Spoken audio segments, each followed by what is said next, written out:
mangwanani akanaka muri yeZimbabwe. Tinokuchingamidzai zvekare kune chimwe chirongwa pano paZim Facebook Secrets and Confessions. Tadzoka zvekare nemamwe mamessages kurisei kwose kwamungava muri kumativi mana enyika. Regedzai tibva tapinda mumamessages edu atadzoka takakubatirai. Message yedu yekutanga yakamira sekudai so. Hanzi makadi zvenyu mukoma, ndinokumbirawo kuti munge muchindiposterawo nyaya yanguwo makavika chitupa changu. Ndiri mudzimai uye zvekare ndine makore 23 years ekuberekwa. Handizivi kuti ndichazowanawo here murume achada kundiroora. Saka ndiri kudawo advice kubva kune vedare renyu avo vanoti vanoziva technology, vandiudzewo kuti ndingazvifambisa sei. Ndakasangana nemavideos maviri ebonde ndichiita bonde neainge ambori murume wangu muNigerian uyo ainge akambondiroora. In fact tainge tichiita zvekuchaisana mapoto, but pakatozvarwa mwana uyu akazoshayika ava ne1 year. Kubva mwana iyeye paakashayika ndakabva ndachizotanga kushungurudzwa zvisingaiti nemuNigerian, ndokubva achizotanga kundirova. Ndakazoramwa ndikabva ndachizomuramba akati ainge asina basa neni. So kubva ipapo kusvika pari nhasi mukomanashi ndiri munhu anotambura. Kunyange ndikapinda murelationship zvandinenge ndichingoitwa nemurume uyo wandinenge ndichifambidzana naye, it is very painful. Mufunge zvenyu mukomanashi, ndinenge ndichingobatwa sekunge ndiri chinhu chisina kana basa. Ende akanditi zuva iro raakati abva kubasa akasvika ndisipo pamba, akandibvunza kuti uripi, uri kudzoka kumba nguvai? Ndokubva ndamuudza kuti ndainge ndava kusadzoka kumba. Akanditi why? Ndikamuti because you are very abusive. Ndakarasikirwa nemwana but you are abusing me, saka handichakwanisa kuti ndinge ndichidzokera kumba. Akabva achizoti kwandiri okay it's fine prostitute, haufi wakaroorwa zvekare ende uchazviona zvandiri kuda kukuita. Saka kubva ipapo kusvika pari nhasi kana ndikapinda murelationship ndini wekungogara ndichingonyengerera nguva dzose. Kana ndichidanana nemurume mukomanashi, murume iyeye anenge achitoita sekunge ndiye munhukadzi, ndinenge ndichiita sekunge ndini murume murelationship yacho. Ndinenge ndichingonyengerera each and every day, munhu achindiudza kuti handidi, I am a waste of time. Saka zvakatangira ipapo kubva pandakarambwa nemuNigerian. Before that ndaitova ndini umwe mukomana wangu wandainge ndichidanana naye. Mukomana uyu iye ainge achienda kuPentecostal Church, saka ainge akati kana apedza zvidzidzo zvake ndopa ainge achida kuti tinge tichizogara tose. Saka ndakangoona sekunge ainge achinditambisira nguva because ndainge ndava kunzwa kuti I was ready for marriage and body yangu yainge yava ready for marriage. Ndopa ndakabva ndachizouya kuno kuSouth Africa. Ndakauya nefriend yangu, ndainge ndichiti ndichangogara kuda kumwedzi ndobva ndadzokera kuZimbabwe. Boyfriend yangu yakatomboramba akati kwangokwira bhazi zvinoreva kuti iwewe neni tatorambana. Saka ndakangomuudza kuti I just want to see South Africa, ndimboonawo kunogara friend yangu. Ndasvika kuno friend yangu akabva anditi iwe watombouya kuJoni, oti uruda kudzokera futi kumusha, aone kuti zvaruda kuita zviite here. Ko wadini? Wangogara wangoshingirira ongoshanda, kana washanda zvenguva pfupi wobva wachizodzokera zvako kuZimbabwe. Saka ndakabva ndachizotanga kushanda. Pandakaona kuti ndainge ndava kutoitawo kamari kangu, ndakabva ndachizoramba boyfriend yangu uyo ainge ari kuZimbabwe ari kuuniversity. Ndikati iwe mari yandava kuwana imari yekuti ndinokwanisa kana kutokubhadharira fees kuuniversity ikoko. Saka unoreva kuti unoda kuti ndinge ndichizokumirira kusvika wagraduata ozotanga kutsvaka basa, kuti one apa nemanetsero avo ari kuita mabasa muZimbabwe. Shamari, inini ndisiye ndishande, kana uchida unokwanisa kuzoya kunoko togara tose kunoko. Saka takabva tachizorambana. Akati no, ndoda kutanga ndapedza zvidzidzo zvangu. Ndikabva ndati saka ndikoko. Ndokubva ndachizotanga kudata muNigerian uyo wandakazotanga kugara naye. Saka nemuNigerian uyu takasangana past years pandainge ndichishanda akauya ndokubva achizondipfimba andipfimba mazuva ekutanga apo paainge achindipfimba ndainge ndichimuramba kuzosvika ndazomubvuma because aigara achingondipa mari all the times. Akazondikumbira akanditi ainge achida kuenda neni on a dinner date, akanditi please let us go together on a dinner date. So I then ended up agreeing ndokubva tachizoenda tose on a date. Tichibva ikoko mukoma tainge tatova murudo and we were in love with each other.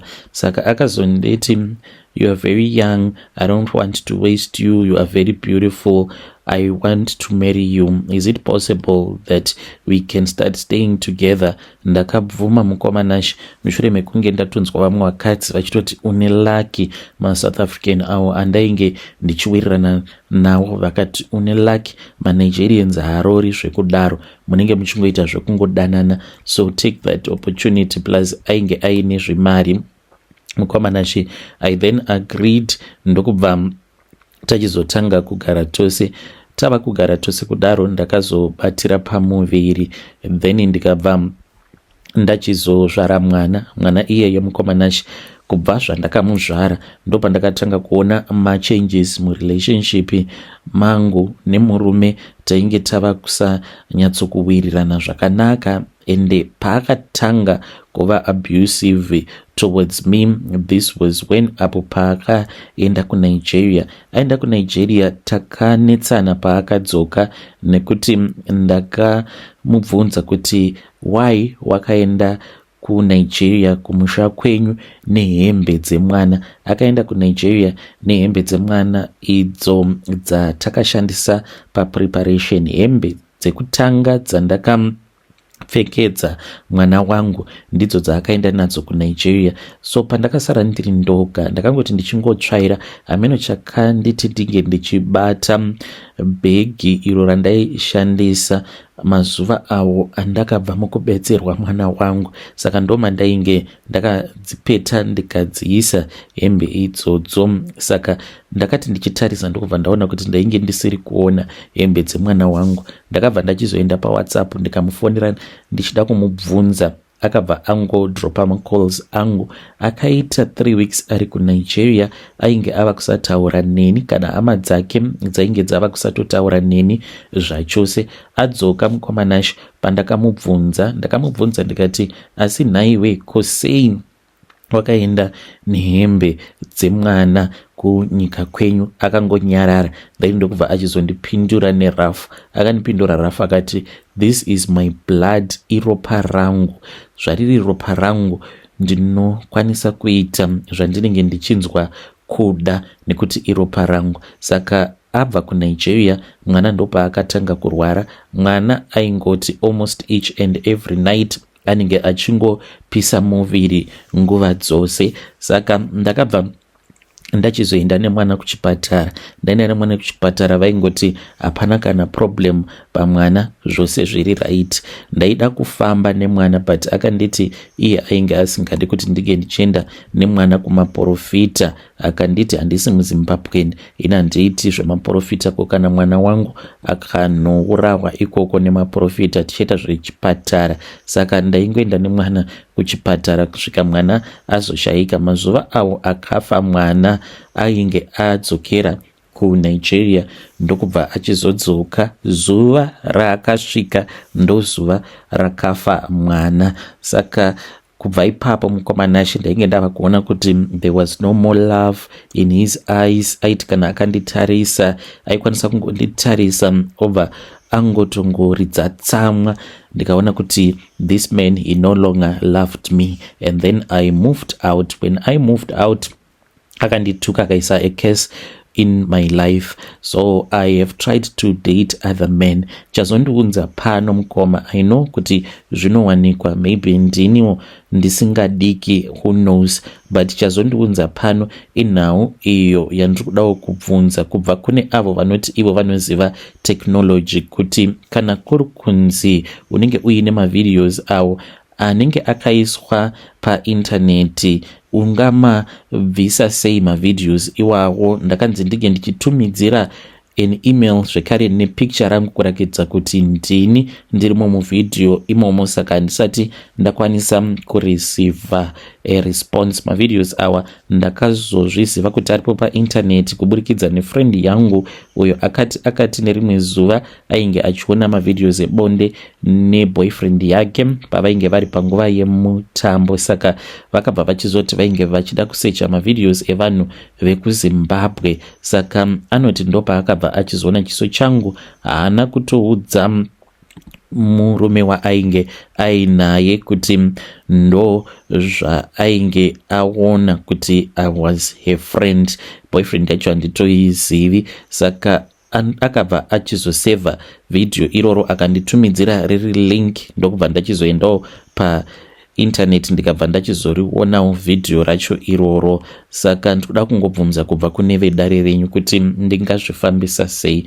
Ndiri kudawo advice, please ndibetsereiwo, ndichange ndichizotevererawo ndiri mucomment section. Vedare ndo message iyo yandakatumidzirwa ichibva kuna vanzvadzi vedu. Ngatizamei kuti tinge tichitaura navo vanzvadzi vedu ava mucomment section. Zvakangooma hazvo vedu weya pakaipa. Hanzi taipota hedu tichimbotorana mavideos. Hanzi izvi takazviita mazuva ekutanga patakatanga kudanana. Saka hanzi aingoti ngatimbotorana mavideos so that when you are at your place, when I am missing you, then I can watch the videos. Saka hanzi ndaifungidzira kuti mavideos awa akasomadelita kudhara, but mavideos hanzi ava painternet.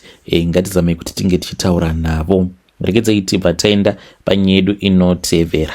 Nyedu inotevera yakamira sekudai so. Hanzi makadi zvenyu mukoma, ndinokumbirawo kuti munge muchindiposterawo nyaya yangu makavikawo chitupa changu. Ndauyawo pano ndiine secret yangu iyo yandiinayo. Secret yangu yakamira sekudai so. Ndiri mudzimai uye zvekare ndine makore 31 years ekuberekwa. Nyaya yandiunza pano, zvinhu izvi zvakaitika apo pandainge ndichiri kuZimbabwe. Ndaiva ndiine mamwe mafriends angu awo andainge ndichitamba nawo. Saka pane umwe akazotanga kudanana nemurume wemunhu. Ava kudanana nemurume wemunhu kudaro takatombomuudza kuti siyana naye murume uyu wauri kudanana naye, but akaramba achingodanana naye akati ndinomuda saka muroda kuti ndinge ndichiita sei. Vedu we siyanai nevarume vevanhu nekuti zvinourayisa. Friend yangu akatanga kubuda makonye kusika rudzi kwake mushure mekunge mukadzi wacho uyo wemurume waainge achidanana naye atomufonera. Akamufonera ndiinaye akati iwe ndiri kukupa one last chance yekuti unge uchirambana nemurume wangu. Apa ndainge ndakatombomuudza ndikati usatukana nemukadzi iyeye because iye haana chaanoziva, haana chaakakukanganisira because iwe wakatopfimbwa nemurume wake. Saka kana akapopota musiye apopote because anenge ari in pain. Saka ainge achimutuka mukadzi iyeye in secret. Aiti kana akangotaura naye obva atanga kumutuka nekuti chikomba chake chaainge achidanana nacho like chaimubhilivhisa chichimuudza kuti iwewe utori bhoo kutodarika mudzimai wangu ende ndikuda kutokuroora. Mukadzi wangu haatomboiti zvachose zvandinoda kuti anga achindiitira pabonde haazvigoni, but iwewe unotozvigona. Saka friend yangu aibhilivhiswa zvisingaiti nemurume iyeye. Saka aizoti kana otaura nemukadzi wacho aitanga kumuudza zvose izvo zvaanenge achiudzwa neboyfriend yake that was bad about that woman. Ndikamuti zvinhu zvauri kuita izvi uchazviroyesa uye zvekare dai waudza boyfriend yako kuti kana muri vaviri hamufaniri kuti munge muchidiscasa amai guru vako because vatova amai guru. What if mukazogumisidzira mava paparika muone kuti munototanga imba yenyu musina foundation yakanaka, musingawirirani. As friend yangu manje iye aizviita sekunge munhu ane nharo uya wekuti kunyange ukamuudza zvawamuudza anongoti alright, but anongoramba achingozviita. Saka akazomutuka mukadzi iyeye ndiinaye. Ndikatomuti zvinhu zvawaita izvi ndinoona sekunge wakanganisa. Dai usina kudaro unodii kungotaura nagulezi vako mune zvakanaka because akabva achizotovaudza kuti emi gulezi mimi hamutombofai panguva dzekusika bonde. Ndokusaka murume wenyu achiuya kwandiri, ende paanouya kwandiri anenge atori nenzara, ende ndinobva ndatomupedzera. Saka vakabva vachizoti uchazviona ende uchazouya kwandiri uchindikumbira ruregerero, ende kana wava kundikumbira ruregerero uchandishaya. Saka mukoma akabva achizotanga kurwara. Akatanga kurwara zvainge zviri very funny. Akangoti takagara ndokubva ati handisi kunzwa zvakanaka, ndiri kunzwa mudumbu, ndoda kumboenda kutoilet. Ndokubva aenda kutoilet, ndikanzwa achiridza mmere. Ndakaendako kutoilet kuya, ndokubva ndamubvunza kuti ko chii chainge chichiitika. Akabva achizonditi tarisa uone penti rangu. Ndichinotarisa penti rake, mukoma ndakaona kuti penti rainge rakazara nemakonye. Ndikati ko chii chiri kuitika? Akandiudza kuti paainge ati achirasa mvura ndopaakanzwa zvinhu zvichibuda. Paakazonotarisa penti rake ndopaakabva achizoona kuti painge pakazara makonye. Akatambudzika nedambudziko iroro mukoma kwemakore akawanda, kusvika azoenda kun'anga. Ane imwe n'anga iyo yakamubatsira, but n'anga iyoyo yakamuudza kuti ainge atsvaka rubatsiro too late. Makonye ainge akatopedza kutodya chibereko chake. Aiti kana akaenda kuchipatara aitongodzoka asina kana medication yaanenge ambopiwa, because makonye awa aingoonekwa naye neni. Aiti kana aine munhu waanenge achiratidza makonye iwawo, hakuna umwe munhu ainge achimaona kunze kwangu neimwe shamwari yedu. ndisu tega tainge tichimaona makonye iwawo. Saka kubva ipapo ndakabva ndachizotanga kutya varume vevanhu, kunyange zvikanzi ndaita desperate murudo sei. Zviri nani kuti ndinge ndichitodanana nemunhu anotambura asi asina mukadzi.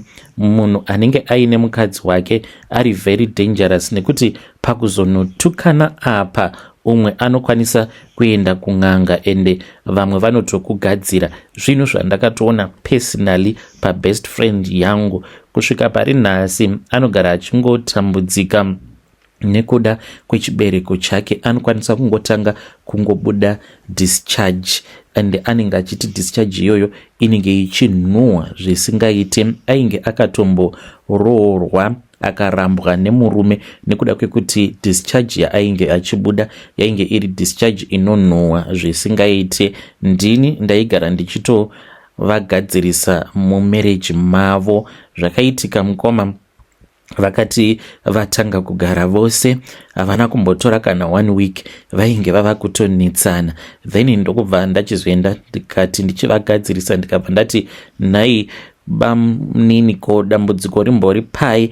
Vainge asingadi kundiudza, achingonditi bvunzai munin'ina wenyu. ndo pandakazotaura nefriend yangu, akabva achizondiudza kuti iye ainge aine discharge iyo yaanopota achibuda discharge iyoyo inonhuhwa. Mukoma takazomboedza kutsvaka maremedies akasiyana siyana, tichiti zvimwe kuda kana tikawana maremedies maybe anokwanisa kuita right, but no, haana kumbogara akaita right. Ndo zvakaitika izvi kune friend yangu. Saka I just want to warn other women out there, kana uchitodanana nemurume wemunhu chitogara watosiya, like zvaizvezvi kutosiya chaiko, because unokwanisa kuzogadzirwa.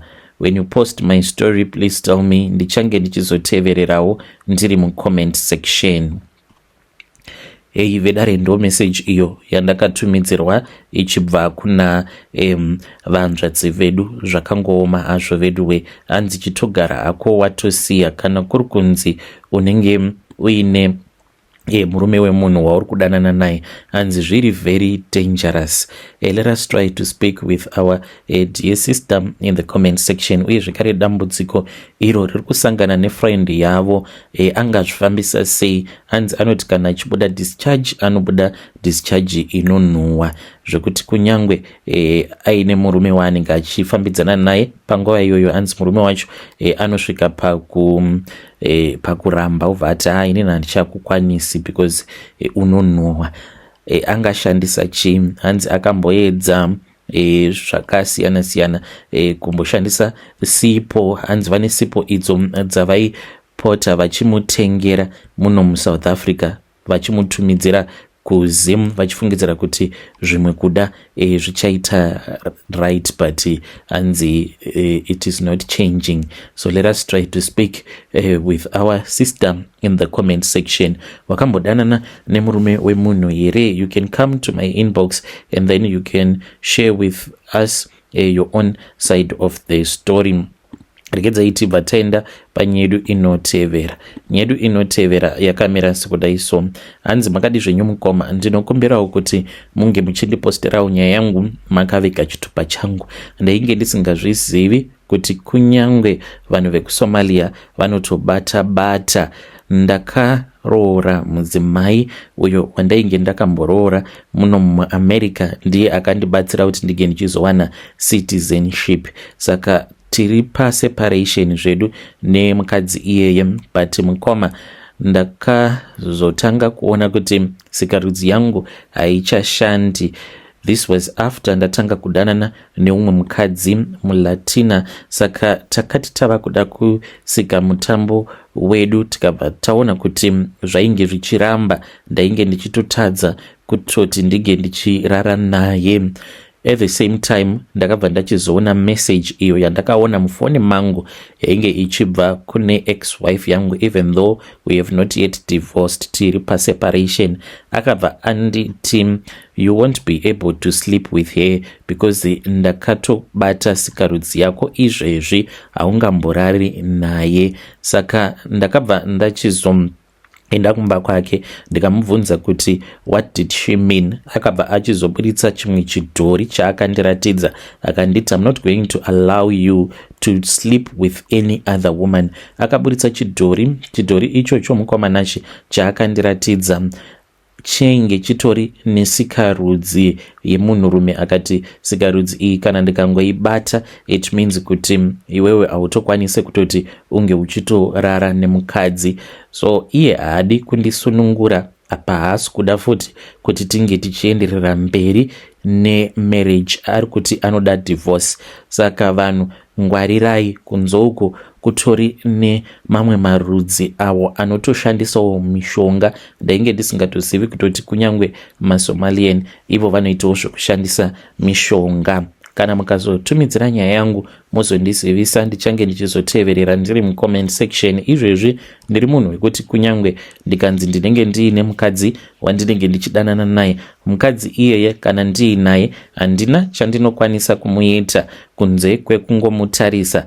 Kana ndiinaye kungomutarisa chete ndo zvandinongokwanisa kuita, nekuda kwekuti sikarudzi yangu haitoshandi ende ndakatoudzwa naex kuti ndakatokusunga. Ende kana uine munhukadzi ndinotozviziva kuti wava nemukadzi uyo wauinaye ende hauna zvaunombofa wakamuita mukadzi iyeye. Ndakamubvunza kuti sei uri kundiitira utsinye hwakadaro. Kana ndikamubvunza kuti sei uchindiitira utsinye, anongondiseka zvake obva atonyarara. Hey, vedare ndo message iyo yandakatumidzirwa ichibva kuna mukoma vedu. Naimiko zvazvakangoma azvo vedu we. Let us try to speak with our dear brother mucomment section. Hanzi ndainge ndakamboroora mukadzi wekuSomalia, but ane chidhori icho chaainacho. Chidhori ichocho ndo chaanoshandisa kukontrola sikarudzi yavo. Hanzi kana nditori nemukadzi anenge achitozviona ende anenge achitozviziva kuti ndine mukadzi wandiinaye.